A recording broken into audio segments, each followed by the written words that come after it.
Reviewing the tape, really saw offensively a lot of positives to pull from the game. I thought our tempo was the best it's been all year. The O-line by far played its best game. In turn, Shea looked much more comfortable.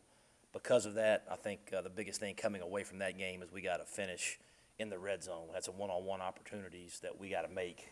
The space gets tight down there, and we just got to really focus on finishing when we get down there. But a lot of positives to take. Defensively, in the first half, way too many explosive plays.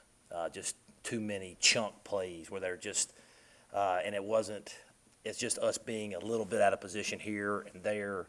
I thought at halftime they did a really good job of challenging those guys. Didn't change anything schematically, but they came out and they were much more focused and they played better. I think there's a lot of positives you can take from there, but just too many MAs, mental errors and alignment issues in the first half, and it cost us.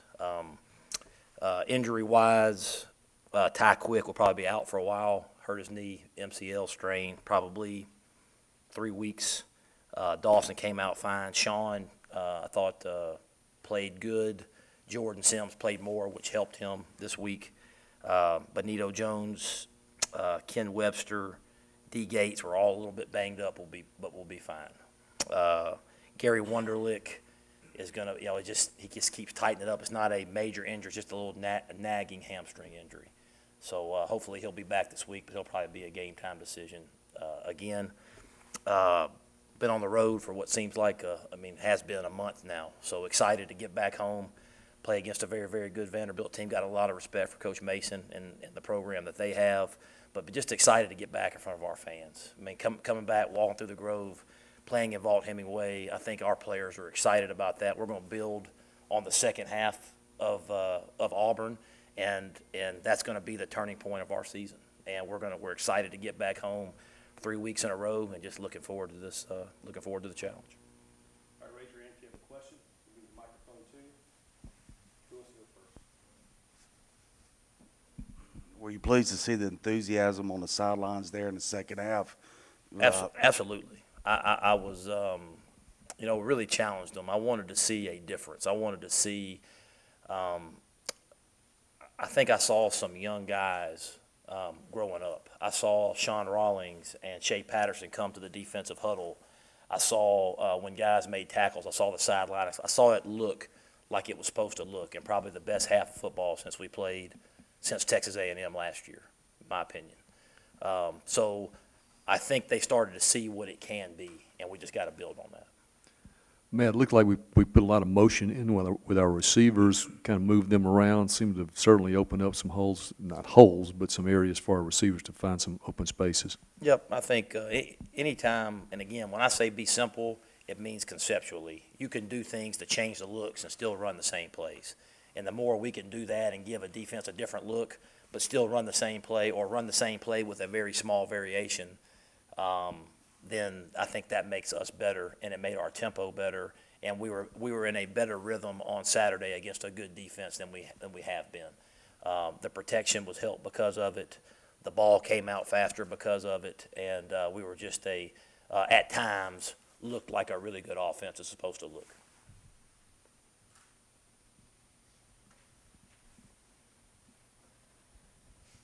Matt, you mentioned the better effort defensively, but is there anything schematically that you would change to help you guys get off to a better start defensively? No, I don't think so. I think it's just focusing in and playing with the energy and the focus it takes to win in this league. You can't give up explosive plays. And when we sat down, we watched the whole tape together as a defense.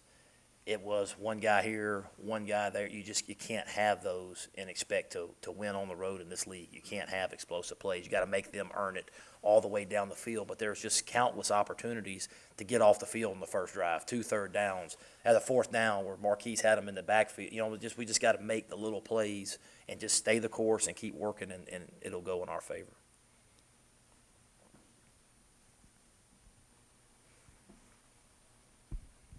What did Vanderbilt do to limit Shea last year, and what's he need to do better against them this season?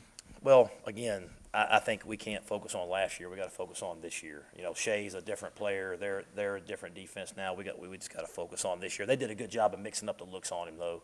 had them a little bit, rather not knowing where to go with the football. But I think, we got to focus on this year.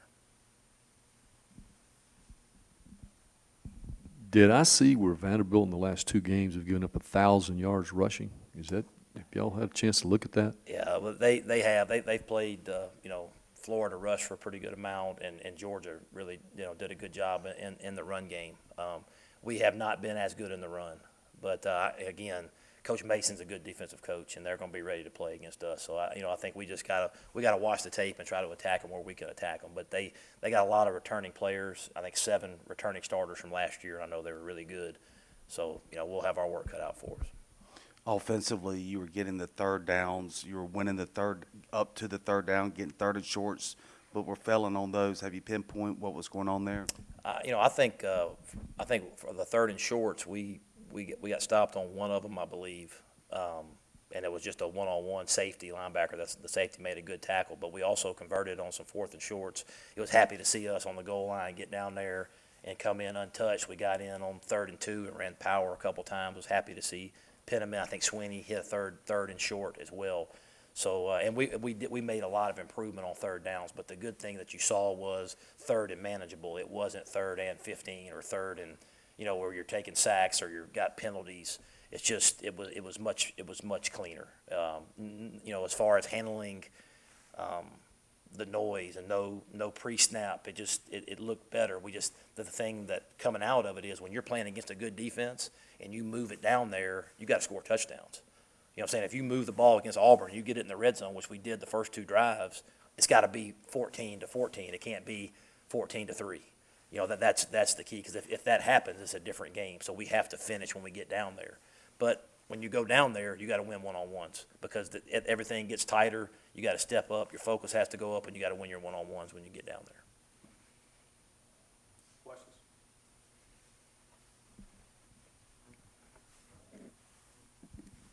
Matt, you guys obviously were able to protect better against Auburn. Who stood out on the offensive line to help make that happen? I think we challenged them before the game that Auburn's defensive front was the strength of their team, and we just challenged them to play better, and they did. They played their best game as a whole, but it wasn't anybody in particular. They all played pretty good as a unit. What I'm saying, I don't want to single anybody out because I thought they all played good as a unit. Durante Bolden really responded, played his best game since he's been here. He played really physical and got after it. We'll take questions up top. All right. Coach Luke, what has impressed you the most about Ralph Webb, just the way he's improved and the dynamic back he is? I think anytime, I think the best compliment you can give anybody is consistency, and he's been a consistently good player for a long, long time. And to take the physical pounding in this league and just to keep going, I got a lot of respect for him, as a player and a person, just with the consistency. And to me, that's the biggest compliment you can give anybody, is just to be consistent. Questions?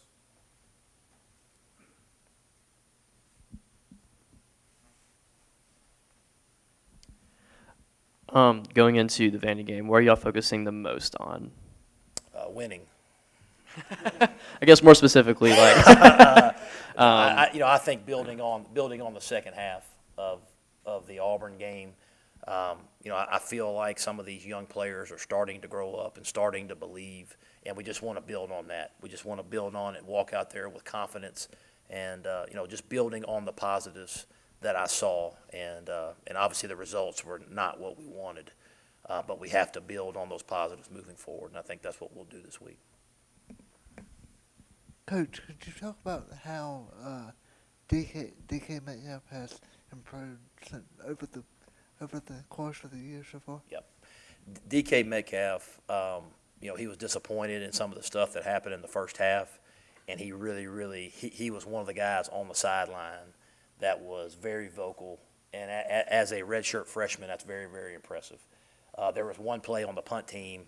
He went and got the gunner and took the gunner out. He said, "I'm going down and I'm covering this punt." And that's what you want to see. And I think that's the maturing process and the growing process, because in in big-time games, you need guys like him to step up, and you're starting to see him get comfortable doing that. And I think you'll see more of that because we are a talented team, but we're a young team. And as these guys grow and as we get better, I think, maybe at this time last year, I kind of felt because of the expectations we're doing this, and even given the circumstances right now, I think I feel like we're doing this. And I think that the maturing process of guys like DK and AJ and, Van, I think that will continue to happen.